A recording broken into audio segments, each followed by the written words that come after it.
এতগুলা সরকার এসেছে, জাতীয় সংসদে কোরআনের একটি আইনও চালু করে নাই। মাননীয় স্পিকার, সবচাইতে লজ্জা, সবচাইতে দুঃখজনক কথা হলো এটা। আমি চ্যালেঞ্জ দিলাম, জামাত ইসলামের কোন নেতা বলেছে আমার কাছে যে জান্নাতের টিকিট আছে বিক্রি করছি? মাননীয় প্রধানমন্ত্রীকে জবাব দিতে হবে, বাংলাদেশে কেন নামাজ চালু করা হলো না? চাঁদাবাজ কোন দলের সদস্য হতে পারে না। চাঁদাবাজ চাঁদাবাজি, তাদেরকে ধরতে হবে, গ্রেপ্তার করতে হবে।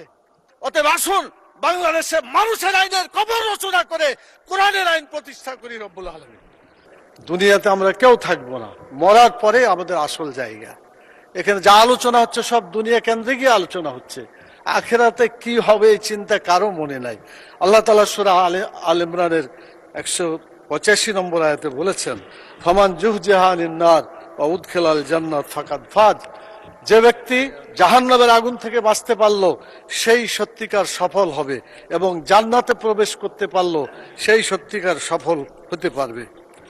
মাননীয় স্পিকার, সংসদ লবিতে ঢোকার সময় আল্লাহর প্রতি পূর্ণ আস্থা এবং ঈমান, এটা দেখার পরে মনে হয় যে আল্লাহর প্রতি যদি ঈমান থাকে তাহলে তো আমাদের আইনের উৎস আল কোরআন, কোরআনের বিধান বাংলাদেশে চালু হওয়া উচিত ছিল। মাননীয় স্পিকার, শতকরা 90 জন মানুষ যারা কোরআনে বিশ্বাস করে, এই কোরআনে যে বিধানগুলো আছে 6666টি আয়াতের মধ্যে নট লেস দ্যান 1000 আয়াত belong to the positive order and not less than 1000 ayat belong to the negative order.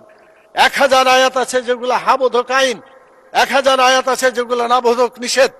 কোরআনের এই 1000 পজিটিভ এবং 1000 নেগেটিভ আয়াতগুলা বাংলাদেশে কায়েম করতে হবে, এটা আমাদের দাবি। মাননীয় স্পিকার, এরপরে যে কথা আমি বলতে চাই মাননীয় স্পিকার, সেটা হলো আল্লাহ তাআলা যাদেরকে নির্বাচিত করেছেন, হুকুমের ক্ষমতা দিয়েছেন, সূরা হজের 41 নম্বর আয়াত।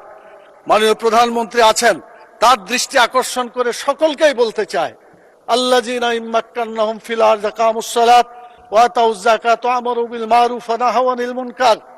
যারা রাষ্ট্র ক্ষমতা পাবে তারা দেশে নামাজ চালু করে মানুষের চরিত্র ভালো করে দেবে, এবং যাকাত চালু করে মানুষের ক্ষুধা, দারিদ্র্য, বেকারত্ব দেশ থেকে তারা বিতাড়িত করবে। ভালো কাজ করে মানুষকে শান্তিতে থাকতে দেবে, খারাপ কাজ বন্ধ করে অশান্তির আগুন থেকে মানুষকে রক্ষা করবে। কিন্তু দুর্ভাগ্য, আওয়ামী লীগ এসেছে 6 বার, বিএনপি 5 বার, জাতীয় পার্টি 2 বার, এতগুলা সরকার এসেছে, জাতীয় সংসদে কোরআনের একটি আইনও চালু করে নাই। মাননীয় স্পিকার, সবচাইতে লজ্জা, সবচাইতে দুঃখজনক কথা হলো এটা। আমরা চাই আমরা এদেশে কোরআনের আইন চালু করে মানুষ